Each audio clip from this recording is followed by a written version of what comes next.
On March 31, 2004, a deeply disturbing event unfolded in Fallujah, leaving an indelible mark on history. The target of this heinous act was a convoy consisting of 4 American contractors working for the controversial private military company, Blackwater USA. The ambush unleashed a wave of unprecedented violence, representing one of the most brutal displays of anti-American sentiment since the Iraq War began.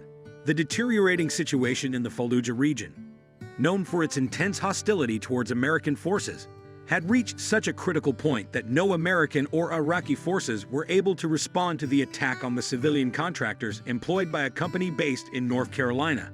According to Blackwater, the guards were guided by a representative from the Civil Defense Corps, who provided them with directions through Fallujah. As the convoy approached downtown Fallujah as instructed, they were briefly halted at a busy intersection by Iraqi police. Scott Helvinston, Jerry Zofko, Wesley Badalona, and Mike T embarked on what seemed like a routine delivery mission for ESS, a food catering company. Unbeknownst to them, their lives were on the verge of being cruelly extinguished by ruthless Iraqi insurgents. According to the accounts provided by the company, as the convoy proceeded beyond the intersection, a chilling and orchestrated attack unfolded. At least 5 assailants, armed with AK-47s and rocket launchers, opened fire on the convoy from close range. What made this act even more disturbing was the fact that 2 of the attackers held not only weapons but also video cameras in their hands. This detail strongly suggests that the assailants had planned to record the horrifying murders, adding another layer of premeditation to the attack. To compound the dire situation, escape routes were effectively cut off by the flow of oncoming traffic, leaving the American guards trapped and unable to mount a defense. In an act of unfathomable brutality, the assailants not only snuffed out the lives of these brave individuals, but also reveled in their grisly triumph. Without a shred of compassion, they callously dragged the lifeless bodies, still warm with fading vitality, from the violated vehicles. However, their malevolent acts did not end there. These fallen heroes, once dignified in their existence, were subjected to further sadistic torment. The assailants subjected them to unimaginable physical suffering, inflicting untold agony upon their lifeless forms. As the perpetrators callously set fire to the remains, an acrid stench filled the air, the scent of burning flesh serving as a chilling reminder of the immense pain and anguish endured by these individuals in their final moments. The streets of Fallujah, once bustling with everyday life, became the backdrop for an unspeakable horror. The corpses, symbols of immense agony, were paraded through the city's arteries, a grotesque spectacle that seemed to mock humanity itself. The distorted faces of jubilant Iraqis, their twisted grins reflecting the evil that had consumed their souls, posed alongside the abominable trophies of their barbarism. These macabre images, capturing the depravity of those who reveled in the desecration of human life, quickly spread, igniting a storm of outrage and despair within the heartland of the United States. The grotesque proliferation of these images through news agencies fueled a raging firestorm of condemnation and grief. The 2004 Blackwater Fallujah ambush had a lasting impact on the Iraq War and its aftermath. The attack continues to shape military operations, legal proceedings, and discussions on the use of private military contractors. The ambush marked a turning point in the intensity of violence during the war. The brutal killings and desecration of the bodies prompted a major military offensive, the First Battle of Fallujah, in an attempt to regain control of the city from insurgent forces. The incident sparked outrage worldwide, eroding support for the war and straining diplomatic relations. It fueled anti-American sentiment and raised questions about the United States' presence in Iraq. The 2005 lawsuit. However, after the departure of U.S. troops from Iraq, a federal appeals court has brought an end to a lawsuit involving a deeply disturbing incident from the war: the gruesome killings of 4 Blackwater security contractors and the public hanging of 2 of their bodies from a bridge in Fallujah. The families of the victims have reached a confidential settlement with Academy, the corporate successor of Blackwater, leading to the dismissal of the suit by the U.S. Fourth Circuit Court of Appeals. The details of the settlement have not been fully disclosed. The conclusion of the lawsuit extinguishes the family's hopes for a public trial that would have shed light on the events surrounding the 2004 killings of the contractors by Iraqi insurgents, as well as the subsequent act of hanging their bodies. Jason Helvinston, brother of one of the slain guards, expressed his lack of surprise at the outcome, believing it was destined to be a cover-up from the start.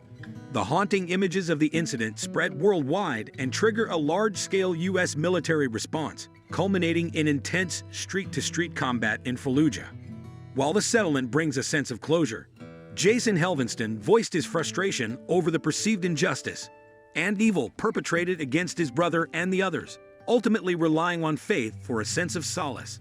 The terms of the settlement reportedly include the company covering the family's attorney fees and providing a small death benefit to the heirs, although the precise amounts are yet to be disclosed. Representatives of academia declined to comment due to the confidentiality of the settlement, and the families have dropped a related state lawsuit that had remained inactive during the federal litigation. Survivors of the contractors argue that Blackwater had failed to adequately prepare the men for their mission in Fallujah and provide them with essential equipment, contending that armored vehicles should have been provided. Legal action by the victims' families brought attention to the accountability of private military contractors and the challenges of seeking justice in war-related incidents. The case highlighted concerns about the oversight and regulation of contractors operating in conflict zones. The Fallujah ambush also triggered a broader debate on the responsibilities of private military contractors, leading to calls for increased transparency, stricter regulations, and improved training to prevent similar tragedies. Furthermore, the attack influenced perceptions of the Iraq War, emphasizing the dangers faced by military personnel and contractors. It shaped public opinion regarding the war's legitimacy and objectives and influenced military strategies, emphasizing the need for enhanced protection measures and counterinsurgency tactics. The Blackwater Fallujah ambush left an indelible legacy, impacting violence escalation, military responses, legal battles, and discussions on private military contracting. It underscores the ongoing importance of accountability and oversight in complex conflict situations. The Blackwater Fallujah ambush of 2004 was a horrifying event during a war. It showed how terrible things can happen in the middle of a conflict. The brave individuals who died in the ambush, Scott Helvenston, Jerry Zofko, Wesley Badalona, and Mike Teague, sacrificed their lives for their mission. Their names became a sad reminder of the human cost of the Iraq insurgency. The violence inflicted on these contractors was extremely brutal and shocked the world. Their bodies were treated with disrespect, which was deeply disturbing. Disturbing pictures of Iraqis posing with the burned corpses created a strong reaction of anger and sadness. The Fallujah ambush made people reflect on the terrible things humans are capable of and strengthened their determination to bring justice. The United States was determined to confront the evil forces responsible for the brutal attack. They launched counterinsurgency campaigns, including the First and Second Battles of Fallujah, to fight back against the darkness. These military operations aimed to retake Fallujah from chaos and honor the memory of those who lost their lives. In the aftermath of the ambush, intelligence reports revealed the mastermind behind the attack, Ahmad Hashim Abd al-Asali. Capturing him took years of persistent effort as he hid in the war-torn region's complex networks. When al-Asali was finally caught, his testimony in the courts martial of accused SEALs provided insights into the challenges of seeking justice in a volatile and fragmented war zone. It showed how difficult it is to navigate the path to justice in such a complex and damaged society. Alright guys, that wraps up our video for today. Please do well to support us by giving us a thumbs up and hit the subscribe button for more stories on dangerous military operations.